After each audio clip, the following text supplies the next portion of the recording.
Welcome to the Reality Revolution. I'm your host, Brian Scott. Today, we're going to talk about the Force. One of my favorite concepts of Star Wars, of course, is the Force. Every night when I say goodnight to my kids, I say the Force will be with you, always. And while this fictional story talked about the Force, it is very real. There is a Force. Dolores Cannon talks about this Force. There is an energy that makes up the universe, all around us. And understanding and talking about this Force helps you to understand the changes that are happening in the world as we move to a new Earth. There is a Force in the world that makes things happen. Belief in it has existed since time immemorial. Like the Force in the Star Wars movies, it's an energy field that permeates the universe, forming and sustaining all things. It's an energy of consciousness that animates the world. It flows through living things in channels called meridians and is the basis for paranormal phenomena and alternative forms of healing. It is our connection with the higher planes of consciousness, the great beyond, the fundamental quantum reality that makes up the world. Once it has been accepted by the scientific community, it will rank among the greatest discoveries of all time. In traditional Chinese belief, this force is called qi, or qi. The qi is the fundamental agent of the universe, the subtle energy existing everywhere that condenses out of the great field to form physical matter. It makes up material objects and is also the waveform that accounts for how objects interact. The form qi means vital energy or ether, the continual flow of which maintains the balance between yin and yang, the great polar opposites. In my opinion, it is the quantum field of modern physics, the fundamental entity of physical reality. We're all reading from the same sheet of music.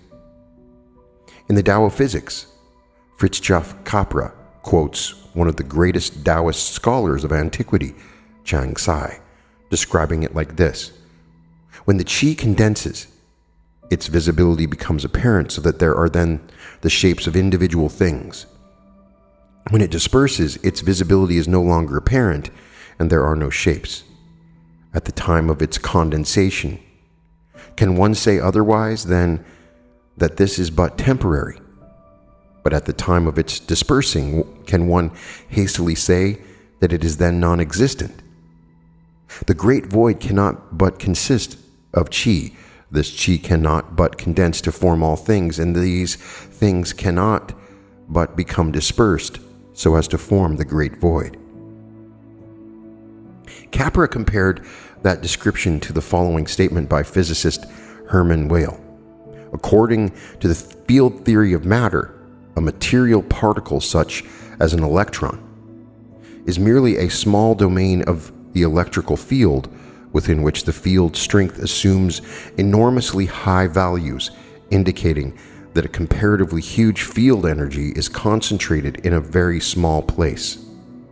Such an energy, knoi, which by no means is clearly delineated against the remaining field, propagates through empty space like a water wave across the surface of a lake. There is no such thing as one in the same substance of which the electron consists at all times. Yes, the qi, like the fundamental concepts of physics, it is difficult to put into words. However, the ancient model works as well as that of modern physics to explain the mysteries of the universe. In both models, energy is said to be the fundamental entity. Polarity phenomena make the world work, adding the dynamics required for the cycles of growth and destruction. Only the terminology varies. What we call charge, the Chinese knew as yin and yang.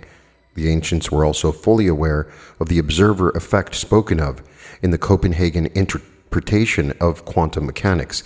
Namely, the reality is determined by the act of observation. We, through the use of intent and the act of observation, determine the universe, or at least our universe. This view is common to both physics and ancient cosmology.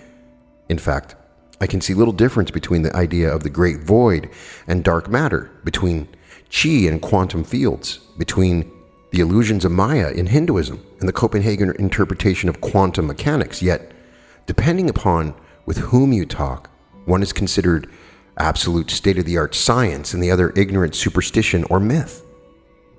Clearly, the civilization of the past were aware of the true nature of things. This is a fundamental truth we are just now in the process of discovering. In 1979, a medical student named David Eisenberg took a break from his studies at Harvard Medical School to travel to China and research traditional Chinese medicine, the first Westerner to do so. Modern China had been a mystery to the West until President Nixon opened things up in around 1972, restoring diplomatic relations and creating a flood of interest in the ancient land. Eisenberg had studied Mandarin as an undergrad at Harvard, so he was fluent in the language and had some knowledge of the customs. What he wasn't ready for was Chinese philosophy, particularly the concept of qi. He tells of his experiences in his book, Encounters with Qi, an alternative spelling of qi. Eisenberg began by investigating acupuncture, medical treatment entirely based on manipulating the flow of qi, usually by inserting needles at specific points in the skin. It has new ground for the young medical student and challenged all his belief systems. At the time, Eisenberg commented on the lack of documentation on vital energy, but in fact, scientific research had already been done on qi and acupuncture. In the 60s, Professor Kim Bong Han had conducted anatomical research on animals to identify acupuncture meridians. Using rabbits and other animals, Kim injected acupuncture points with radioactive phosphorus and analyzed the results using micro-autoradiography. They were astounding. A map appeared nearly identical to acupuncture charts from thousands of years ago. That's not all. Kim located a tiny series of unknown ducts, 0.5 to 1.5 micrometers in diameter, that followed the path of the classical acupuncture meridians. This tubule system was independent of the nervous or vascular systems of the animals. He found the tubular meridian system had further subdivisions. He called one of these the internal duct system. The tiny tubules were found to be free-floating structures within the vascular and lymphatic vessels of the animals, entering and exiting at various points along the vessel walls.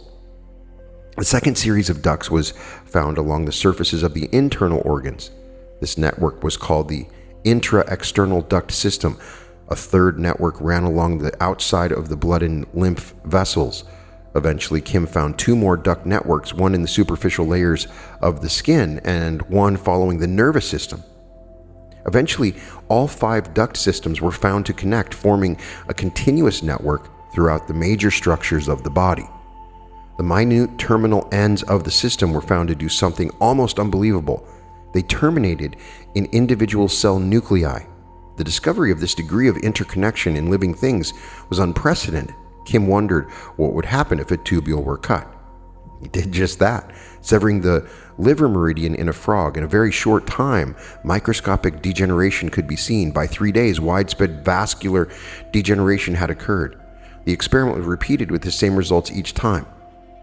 Later, he carefully severed the neural median ducts. Within 30 minutes, neurological changes were documented.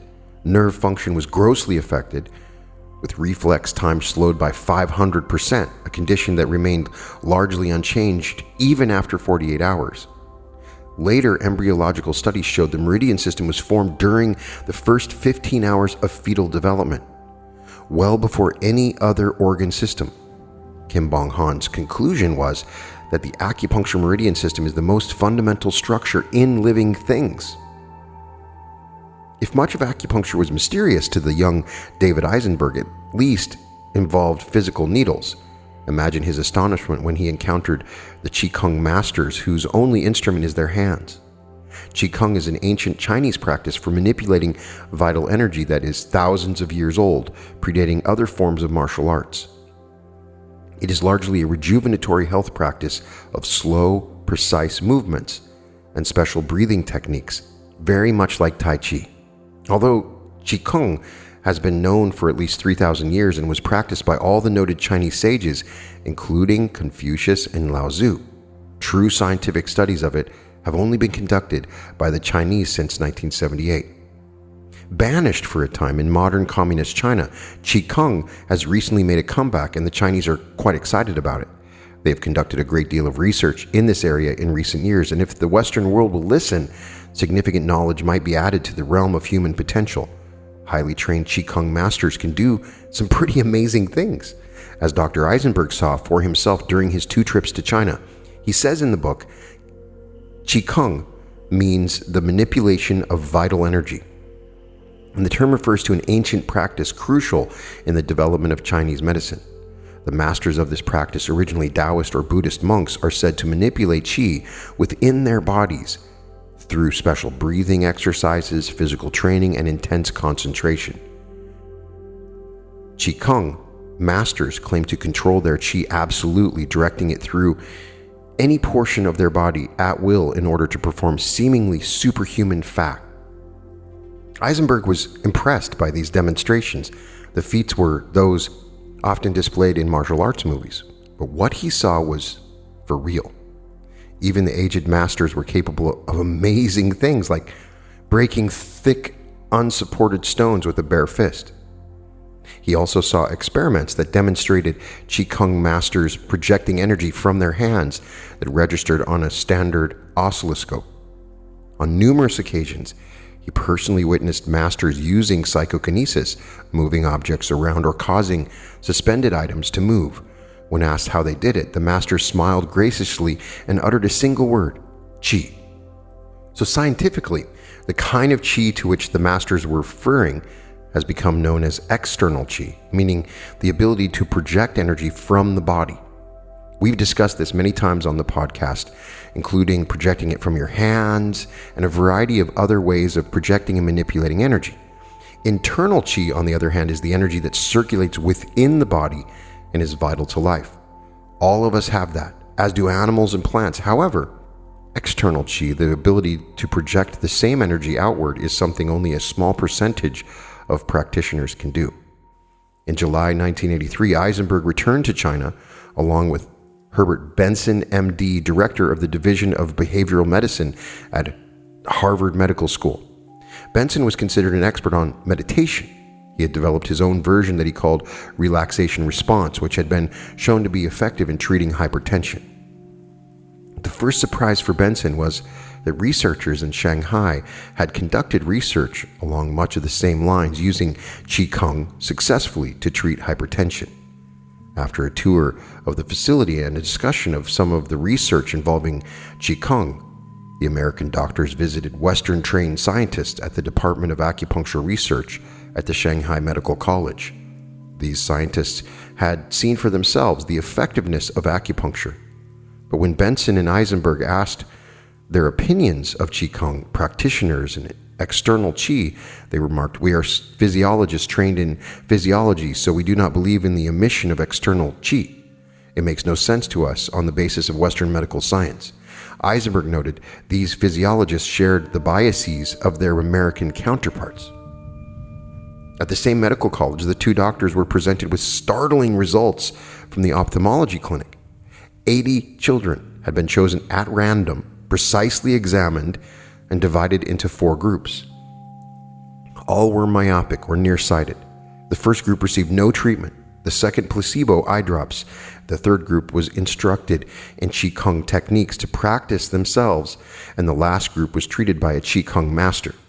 The master treated each child for 20 minutes a day, placing his hands over the eye socket and behind the head and projecting his external qi into the eye. The first 2 groups showed no improvement. In the third, 2 children showed marked improvement of vision. This response was small, but it was suggested that the children had been a bit young fully to understand the exercises. However, the 4th group was the kicker. 16 of the 20 children showed marked improvements in vision, as verified by extensive ophthalmologic testing. This study was not an isolated effort. Another study presented to Benson and Eisenberg was particularly impressive. Dr. Feng Lida of the Beijing Institute conducted a study of the effects of external qi on the common intestinal bacteria E. coli. What was particularly interesting was that the Qigong master could use his qi either to promote the growth of the bacteria or to destroy it. The study design was simple. 3 test tubes with equal amounts of bacteria were given to the master one at a time. The first was a control, so he simply held it for 1 minute and placed it in the rack. The second he subjected to his lethal qi, something he directed with his mind for 1 minute. The third was treated with his health-promoting qi under the same procedure, only his intent differed. In 40 trials, the results were the same. The positive qi caused a 7 to 10-fold increase in the bacteria. The lethal dose lowered the number of bacteria by a minimum of 50%. In the control test tubes, there was no change. Fong published this particular study in a local journal and met with the Americans during their visit. He was confident the study could be verified in any laboratory. By the mid-80s, studies with external qi had the Chinese scientists convinced that qi was real, an actual energetic entity, a part of physics unknown and unrecognized by the West. The Chinese researchers currently feel they have proven the existence of qi scientifically, and that is the mechanism behind such psychic phenomenon as psychokinesis and extrasensory perceptions, as well as the astounding claims of cures for serious diseases. This evidence, along with the intense amount of study presently devoted to acupuncture, may prove to advance human potential in unprecedented ways. However, those who practice Tai Chi, Qigong, or Kung Fu have never doubted Qi. They know it is true for the simplest of reasons. They can feel it. So the central question for research on Qi are now the following. Is it a form of energy that was known in ancient times but has now been lost? If so, is this now rediscovered energy related to the known forms such as electromagnetism? There's a fairly simple way to test this hypothesis. Screen Qigong practitioners from all forms of electromagnetism and see if they can still practice effectively. This was exactly the idea in Dr. Elmer Green's copper wall experiment. First, why the term copper wall? It goes back to Michael Faraday, the great 19th century British scientist who discovered that a wire cage would absorb all forms of electromagnetism. The device is now called a Faraday cage in his honor and is used to eliminate interference from the vast amount of radio, TV, and other electromagnetic radiation that bathes the modern world. The cage is used in conventional research all the time, and parapsychologists have begun to use it for investigating psychic phenomena. It was only a matter of time before someone used it for investigating qi. Elmer Green has long investigated the concept of subtle energies.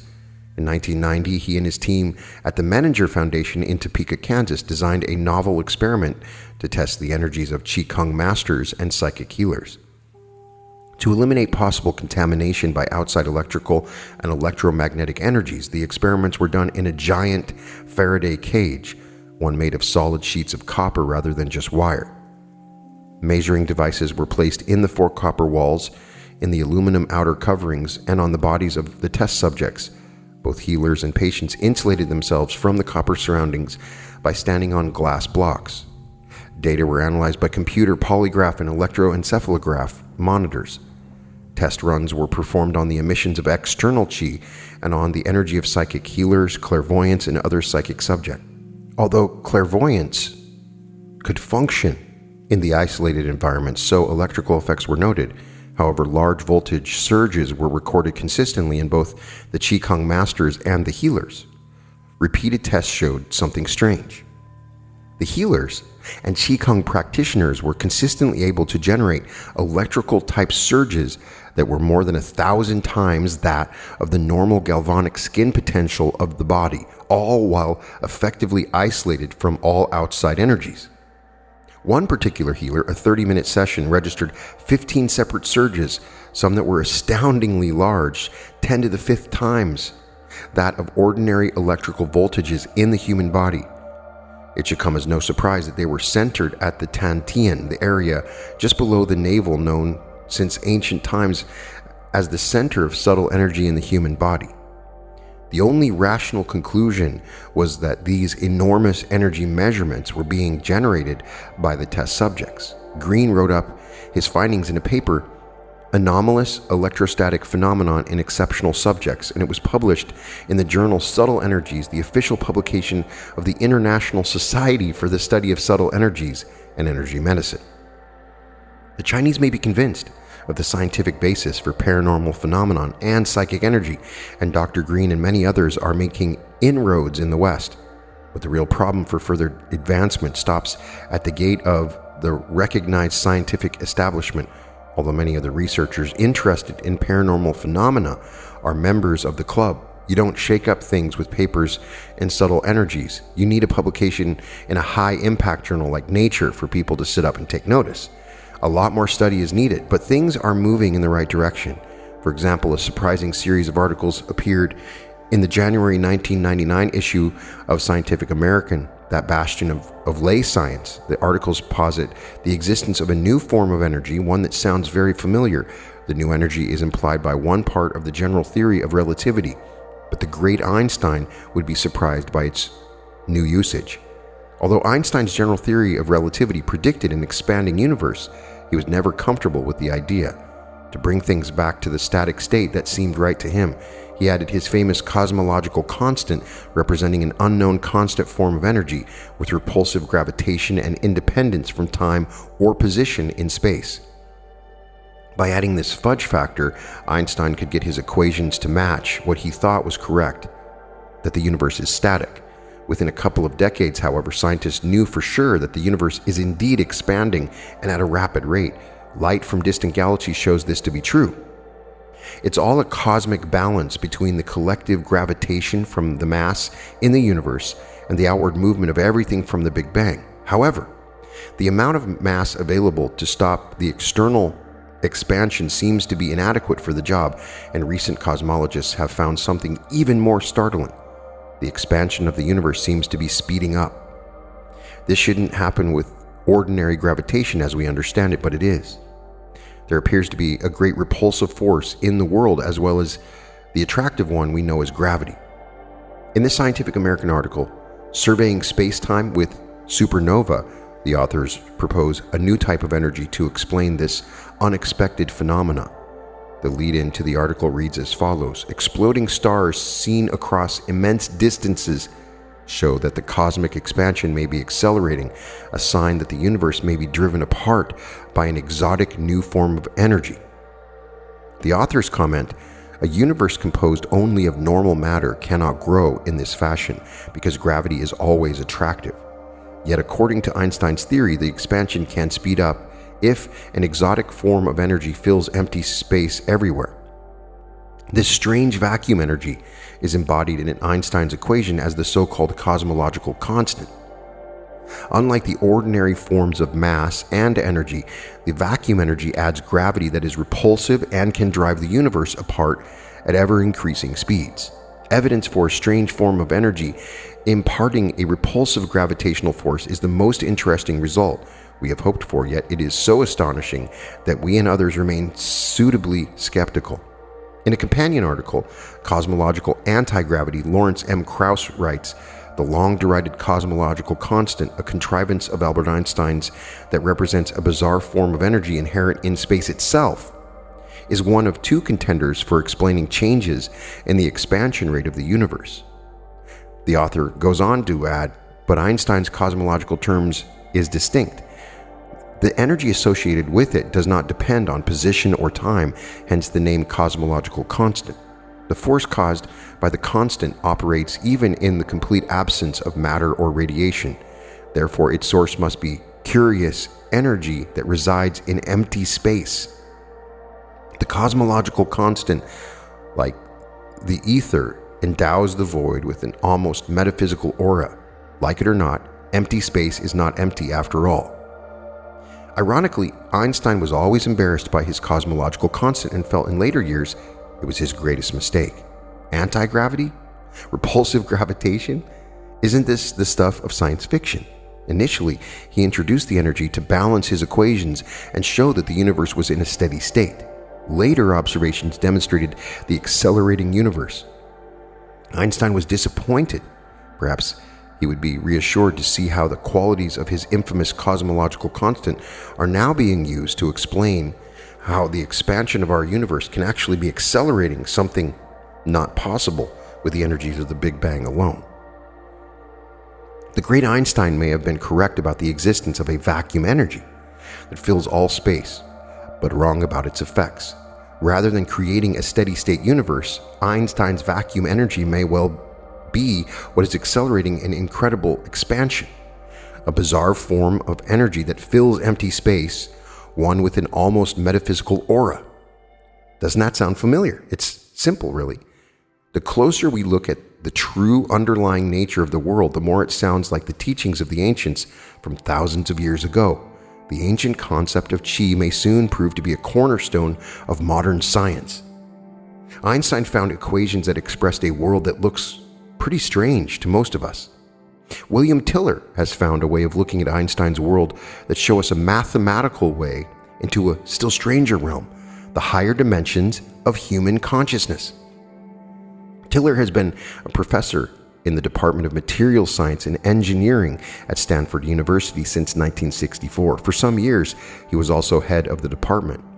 Now a professor emeritus, he is internationally known and is probably the world's leading expert on crystals. Tiller is a professional scientist and a very good one, respected by his peers, the author of more than 250 scientific papers, and the holder of 5 patents for his discoveries. He is also a movie star, as one of the experts appearing in the fantastic film What the Bleep Do We Know? Totally recommend it. He has done a surprising amount of study in paranormal areas, as well as having published more than 70 papers in the field of psychoenergetics. Tiller believes that human consciousness is a force, an energy in the universe, just like everything else. He also believes the speed of light is the barrier one must cross to reach new levels of existence. It is important at this point to mention that Einstein's special theory of relativity does not preclude an object from traveling faster than light. It just states that, in theory, it would take an infinite amount of energy to get there. And according to modern theories concerning zero point and quantum vacuum energy, cosmos is an infinite energy source. Tiller has developed a scientific model of reality that uses the speed of light as a threshold. If we attempt to use Einstein's energy equations with values greater than the speed of light, we end up with the square root of a negative number, something mathematicians call an imaginary number, an entity thought not to exist in actuality. Some mathematicians, such as Charles Muse, call these hypernumbers. Muses believe these numbers are required to develop equations to describe the behavior of higher dimensional phenomena. He also states that such hypernumbers are required for finding solutions to the equations of electromagnetic and quantum theories. Once again, although the math is there, the interpretation of the solutions to the equations is open to human opinion. Tiller feels that the speed of light is the threshold between the spirit and physical worlds. If we graph the solutions to Einstein's energy equations, the positive values above zero yield a curve that increases toward infinity, the energy levels reaching an infinite amount with increasing velocities. This realm with velocities less than light is the physical world familiar to us all. Below the value of zero, however, in the area Tiller calls negative space-time, we see an area with velocities greater than light. This region is said by Tiller to be of a magneto-electric nature, the opposite of electromagnetic, and not found in the physical world, and demonstrates negative entropy, the opposite of our everyday world. Tiller contends that this is the explanation for the magnetic nature of psychic phenomenon, for the apparent instantaneous quality of ESP and for clairvoyance. Because it is backed with appropriate mathematics and because it provides an explanation for much of the spiritual phenomenon discussed throughout history, the theory is gaining ground. Tiller believes that the realm of higher energies, the area where velocities are greater than that of light, is the world of higher dimensions spoken of since the earliest historical writings, the unseen dimensions of the ancients, It is the world of psychic phenomenon, and it seems to be connected in some unknown fundamental way with human consciousness. This is the world of the Force, and the Force is with us at all times. So we know about this energy, and we know about the chi. The real question is, when you start to analyze the scientific research about the human body and how it moves through the meridians in the body, the key to understanding this energy and understanding how we use the Force is the heart, the human heart. One interesting place I suggest that you look if you're interested in that is the work of Gary Schwartz and Linda Russick. Schwartz is a professor of neurology, psychology, and psychiatry at the University of Arizona and director of Laboratory for Advances in Consciousness and Health. They studied infoenergetics and the movement of energetics in the body, and after combining modern biological concept with new findings in subtle energy and quantum mechanics, Schwartz and Russick concluded that the heart is an important center of energy in the body, and that this energy is a vital source of bioinformation. They developed their concept of energy cardiology into what they termed dynamic systems of memory theory. Energy and information are the same thing, and this informational energy, bioenergy chi, moves through the heart. We are manifestations of this infinite energy, they claimed, coming to, flowing within, and constantly being sent out of our total cellular systems. And the heart is the major center of informational energy. While that may be up to debate scientifically, this research indicates that may be true. Dr. Candace Pert is a former researcher at the National Institute of Mental Health, and she wrote Molecules of Emotion. You might have seen her in the movie What the Bleep Do We Know? She also is a renowned authority on neuropeptides and short protein strands, and she claims the same thing. In the beginning of my work, she claims, I matter-of-factly presumed that emotions were in the head or brain. Now I would say they are really in the body and the heart, and they are expressed in the body and are part of the body. There's a lot of other interesting research, and we might dedicate another episode on this. The heart is where this energy is moving, and it's flowing through you, and that is how it assimilates this energy. Schwartz and Russick believe that the heart, in ways that are just now being understood, is the primary organizer of the body, stating, every cell is literally a mini heart humming with energy. The ultimate biomedical illusion has been the view that the body is made of solid matter with fluid pumped through it by an unconscious heart and a powerful conscious brain that is primary controller of the entire system. Energy cardiology suggests, however, the heart, and not just the brain, is what holds their systems together by a form of spiritual info energy. In a temporary and ever-changing set of cellular memories we refer to as the self. This self is the dynamic gestalt of information that might be considered the code that constitutes our soul in italics. So you can see the Force is being controlled and maneuvered by the heart and expanded into smaller versions of the heart throughout the body. The heart is important within the context of these forces. The heart has its own form of wisdom, different than that of the rational brain, but every bit as important as our living, loving, working, and healing. It is my own belief that there really are two centers of focus in the body, the brain and the heart, and finding coordination between these two centers is the key to understanding the flow of this force that we're manipulating. So, to refer you back to my episode on densities of experience, the thing that's happening now, as indicated by the law of one material, which may not be possible to scientifically study with the technology that we have now, or the way that we research, is that the fundamental nature of this chi energy has changed. It is more dense. What does this mean? Well, the energy we were using in the 80s and 70s, there's still a chi that makes up our consciousness, that helps us to live, and also makes up the matter around us. This energy has changed. Essentially, if you imagine the Earth moving in orbit around the galaxy, and the galaxy has set up different forms of chi moving in densities. So right now, the Earth is moved into a space in a quantum void that carries this same energy that makes up the matter around us. The light particles that make up this energy, this chi energy, is more dense. For instance, just look at it like a computer. An old computer might have been 50 gigabytes, and the new one is 50 terabytes. It packs more information in each subatomic particle.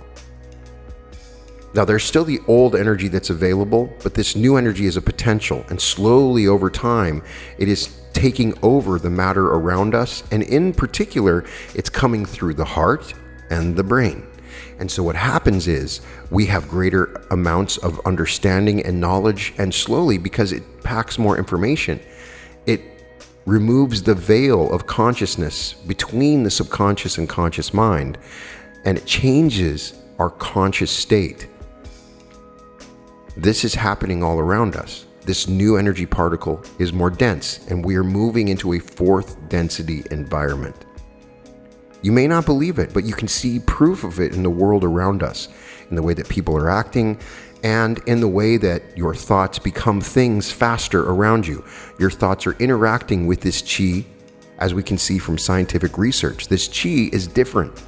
It makes up the consciousness of who we are, and just like you're sitting in a bathtub with a single drop of water adding every day, over time, slowly, the bathtub will fill up, but it's slow. What we're experiencing now is a change in the density of the matter that we interact with on a regular basis. So ultimately, most people in the world are just sort of reacting to the change, and they don't know what's going on, but they see that the world is more complex, more complicated, and as this energy becomes available and is utilized, we can see things that we wouldn't see before. We can see and understand energies that we don't understand. And part of our deep unconscious natures become a part of our conscious nature. You may have had hatreds and angers and jealousies deep within your subconscious that you don't really talk about or express. But as the veil is lifted and as the informational light energy comes into your body, then what happens is it becomes a part of your conscious mind. So in order to control, utilize, and function within this new environment, it requires collaborating with your heart and mind in conjunction together, because that is the primary facilitator of this energy. As you do this, and as you understand it, becoming proactive in your understanding and acknowledgement of this change in the fundamental nature of the matter around you, then you will become an active creator in this environment. These light particles are creative. As you see from the studies, the Qigong master could change something with the intention. He could reduce the bacteria or increase it. We know that scientifically is true. But this is a small example from 30 years ago, and now it's becoming more active, more powerful. As you interact with this light energy, it becomes more active, responsive to your thoughts and commands that you utilize from your heart and your mind. And so what happens is you can just be in your heart, and you may have some control of the pumping energies around you. Or you may just be in your head, and you may have some control. But when your head and heart are together, flowing these energies, controlling these higher level energies, then you have a greater level of control. That's why heart-mind coordination is so important. It's discussed in reality transurfing. Heart-mind coordination with the Heart Math Institute is so important. Such a simple and powerful idea. But you're in a new environment, in an upgraded sort of video game, and you have a greater level of control over the simulation around you because of the active change in the force. And you are becoming aware of the force. You are the force, and the force is with us. So what I recommend is on a daily basis, at least spending a few moments going into the heart and mind and monitoring these energies. And as you do this, you start to realize that you are this energy, that you interact with it and you have control over it. Don't be afraid of the complexity and the environment around you. You'll start to notice, like a fractal, that everything around you becomes much more complicated. The information that you're receiving is much more difficult to understand. The problems that you may be facing are more complex, and the world itself is more complicated. That is fine. in conjunction with that, as you utilize this new light energy, this force, you can have a more proactive and powerful control over it. And every single day, like a drop into the bathtub, you have more and more of this energy to utilize. And so those that are actively meditating and visualizing and utilizing these energies, both bodily and through the mind, will have a greater level of control and be able to survive and maneuver in this new earth environment. Don't take my word for it. I'm asking you to observe it.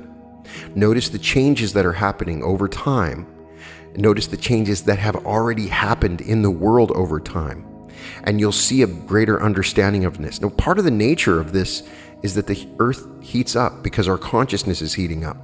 But as we interact with these energies, we may be able to resolve the side effects from this heating up because we have a greater level of knowledge inherent in these light particles or the chi that we're utilizing.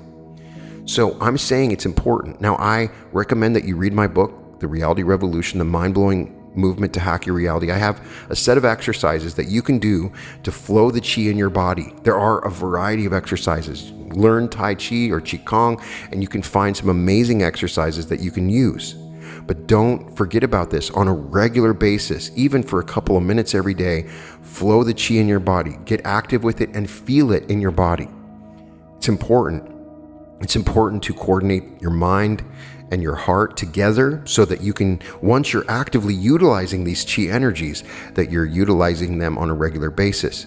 So I recommend that you do that. This is part of the process. It can be simply tapping techniques. You can go to anybody that focuses on utilizing energies. There's some amazing teachers out there that do that.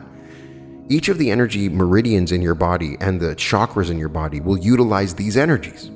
So imagine it's like sunlight going through a prism. And so each of your chakras will take the light that's in the environment around you and have a subtle aspect or color that is a part of this environment. So you have a red, orange, yellow, green, blue, indigo, and violet. Each of those spectrums of this energy have different aspects and are a part of your personality and your body. We've always had these. They've always reflected different aspects of the energy, but they were always a smaller, less dense light particle before. Now, this new light particle that is a potential that you're interacting with is much more dense, carrying more information and the potential for more information. And as you do this, as it moves up into your higher energy centers, it becomes a part of your overall higher consciousness, meaning that you can read people's thoughts. You can understand past historical events because there's an imprint on those light particles of what has happened in the past, meaning that you can access the Akashic. And so over time, you'll be able to understand the consciousness of people, and a sort of oneness will naturally result. And it's just a part of the overall system. It's been constructed that way. We're in an experiment, and we're now moving into this new class, and we're accessing a new computer, a more advanced system, a simulation, utilizing these energies that make up all of matter. And it's the force. And now your important role is to understand how to utilize and live within this new force structure. You are a Jedi, and you must learn how to use the force on a regular basis. Analyze it. You can move objects with your mind. You can listen to thoughts. You can create matter. And there will be a time in the future when you'll be able to simply create matter from this light. It's not going to be as easy as you think. It requires you to become a student of this light and learning to interact with it. So there are lots of exercises that I will be doing in future podcasts and meditations that are utilizing this light. But I want you to become aware of it, understanding the nature of the physical environment around you and how this unique energy works. And you are moving into higher dimensions of consciousness. And it's a wonderful thing. You can find all episodes of The Reality Revolution at therealityrevolution.com. May the force be with you, always, and welcome to The Reality Revolution.